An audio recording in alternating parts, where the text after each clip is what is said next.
Today's Bible verse comes from Zephaniah chapter 3, verse 17, King James Version. The Lord thy God in the midst of thee is mighty. He will save, he will rejoice over thee with joy. He will rest in his love.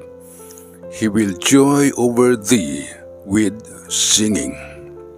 Zephaniah 3:17 says, The Lord your God is in your midst, a mighty one who will save.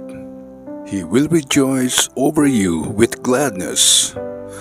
This verse is the promise from God that He is with His people and that He rejoices in them.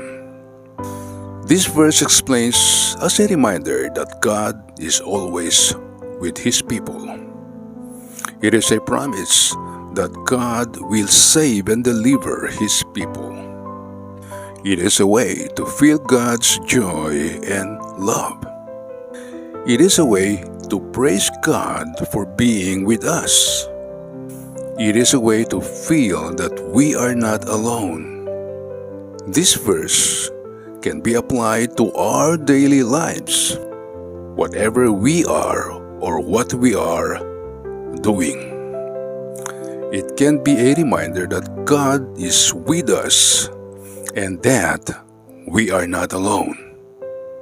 It can be a way to feel God's joy and love for us.